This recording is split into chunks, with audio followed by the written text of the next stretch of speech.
the president of Burkina Faso, Africa's youngest president. All right, I'll leave that to Joe. I see Joe smiling. He wanted to talk about that topic, eh?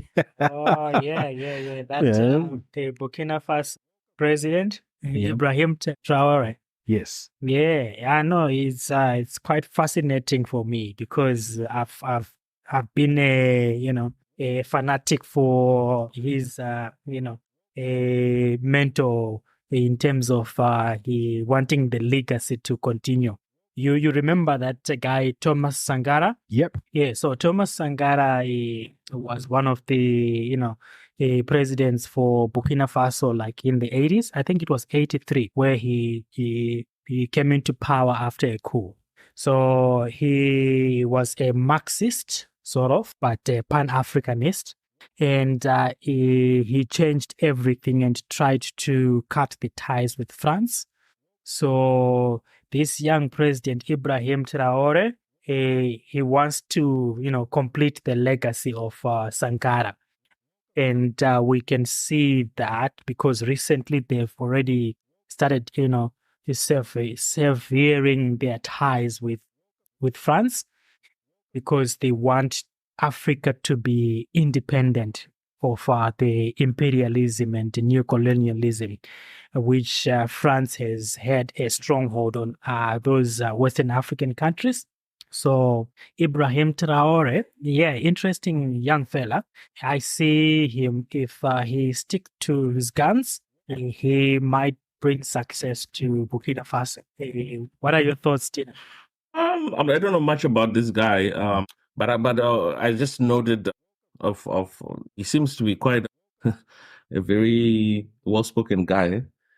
I mean, I don't know if you guys have heard, what is that statement that he made about slave trade? When he was doing, you mean the speech that was aired on RT? Yeah, I think it was. He said something like, a slave who cannot assume his own revolt does not deserve to be pitied. We do not feel sorry for ourselves. We do not ask anyone to feel sorry for us. And he called on all Africans to take up the fight against imperialism and poverty. So that alone, that stands for a man of that magnitude. It definitely says a lot about what he intends to do, and of course it won't go unchallenged. Definitely, it will be challenged because once Africa becomes independent and self-sustained, you'll find that those neo-colonialists, they will lose the grip, and the economic benefits that are coming to them will cease. And once that happens, it's an example for other African countries to cut the ties with the Western imperialists, which will be disastrous for their economic well-being. Because, like, especially France, if all La Franc African countries decides to cut the ties, France will be going into an economic meltdown. Very good.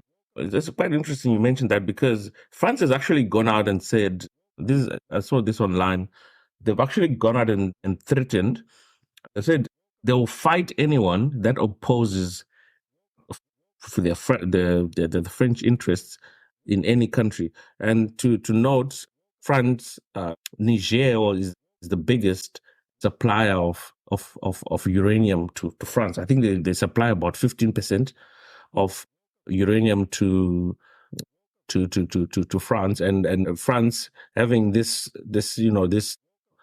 war of words with Russia and them, they've actually cut most of their energy requests from that side of the world, and they've concentrated more on getting the uranium that they need to fire their energy. Yeah, and also gold. They're also a large exporter of gold to France. So the president actually went out and said, "Listen, guys, we ain't playing with you. If you want to play with us, we'll strap up. We'll strap up." So, but I don't know, when it comes to his age at 35, do you guys think he's got the experience and the guts to stand against these Western imperialists? Look, the moment I just want to come back to Sankara and President Ibrahim Traore. The moment you said that they are scholars of Karl Marx, there you've lost me already. How can people look? Yes, I believe in Pan-Africanism. Africa to be self-reliant. But however, the Marxist ideology, I'll never agree to it. I'll never agree to communism. Right? It's mainly because of the propaganda that has been spread about Marxism. You find that those are just policies that can be developed and they can become hybrid. Like, for example, I'll give you the Sankara example. He was using the Marxist ideologies, but he modified them using the land reform to actually bring self-sustenance to Burkina Faso. You find that what he was doing, it's not like he was fighting capitalism like, the origins of Marxism. He was trying to develop Burkina Faso to become self-sustained. And because of his background in agriculture, he used that for them to grow their own crop, to grow their own cotton, to make their own clothes from the cotton that they grow within Burkina Faso, and to feed their nation using their agricultural expertise, and to remove the dependency from the Western countries. So in saying that, he wanted the employers and the employees, the businessmen and the consumers to be equal, but not to forgo their profits, which is some of what the propaganda is talking about Marxism, to say that it's more of a socialism where, we do away with capitalism. Businesses, they were still profiting during Sankara, but Burkina Faso would come first. That I agree. That yes, to a certain point, Sankara's businesses were profiting. However, because of the main ideology which he had of Marxism, right? Yeah. It put Burkina Faso at that point in time onto a different pathway, which is never fully recovered. No. Now, that's where the issue was now, because the fact that Marxism is mentioned, the whole brush of Marxism has been painted on Burkina Faso. But during that period, Burkina Faso was flourishing. And once that's when Sankara died, I think it was it in 87? 1987, yeah. Yeah, in 87. When he died, France was quick to revoke his policies because they were no longer benefiting.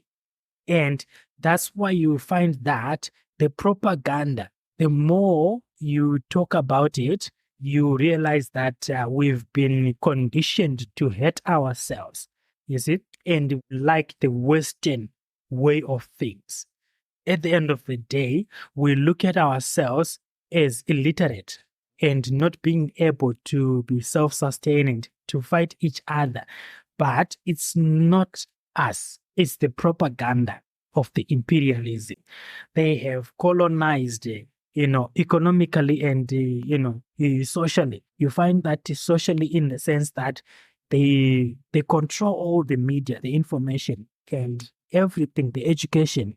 And we tend to hate ourselves because of that. So when the revolutionists come with the Marxist form of ideas, they are trying to remove that brainwash. I'm really passionate, you can tell. I loved Sankara, bro. Yeah, I can tell you. There's a lot of passion there. The form of Sankara's ideologies, as you alluded, were business employers and employees working together. Yes. However, when Marxism has been taken through by other leaders, it has crushed business. And business is the lifeblood, small business of any economy. Yes, that's true. Even in capitalistic countries, you find that, like, for example, some capitalist countries, the businesses, they become more profiteering and they suppress the rest of the employees, their workers, or whatever.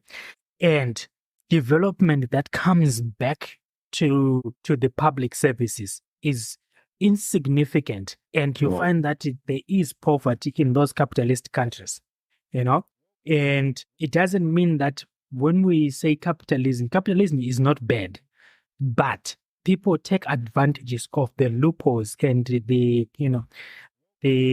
weaknesses that capitalism brings to the society, where people want to profiteer out of the sweat of others, of which that's business.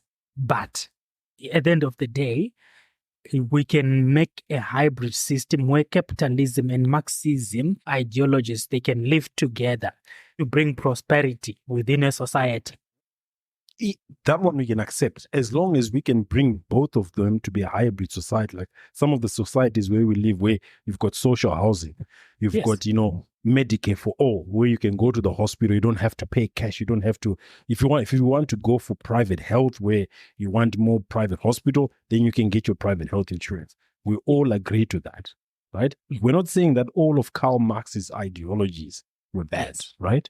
However, the way they've been implemented, majority of the cases, right? You may call it propaganda by people with their interests. Fantastic. Yeah. But look, as I said, we wish him all the best. President Ibrahim Traore, it's good to have a young man in his 30s as a president. It inspires some of us. But just quickly before you go, what do you think about, is that him who has this interest with Russia? He signed a contract with, was that him, or was it with the Wagner Group? No, that's the Niger one, where the Niger president, they want help from the Wagner Group to fight off the ECOWAS. Now, even Traore, I'm reading here. So I think, remember, Traore was suspected of having a connection with the Russian mercenary organization Wagner Group due to having expressed anti-French and pro-Russian views. As Traore entered Ouagadougou, the nation's capital, supporters cheered, waving some Russian flags. So I think definitely his line of thinking is definitely trying to sway the country away from, the French grasp to a more Russian, influence. I think maybe I don't know if they're trying to bring them into a BRICS sort of setup or to be part of BRICS, but definitely Russia seems to have taken a very huge interest in African countries. Particularly that belt, because if you remember last week when we spoke, we said Mali and Burkina Faso, two presidents, and they are suspended from ECOWAS at the moment to say, don't do anything to this new Niger government through the coup. And again, when we spoke last week, we spoke about the increase of Russia's influence in the Niger region. So as I said, it's an interesting topic. Let's continue to watch, President Traore. Again, he was in Russia recently. That's where he made that very impassionate speech, which is trending on social media. So let us know your thoughts about Africa's youngest president. Is it good for Africa? Is it good for the younger generation? Is it inspiring? Let us know. Leave your comments.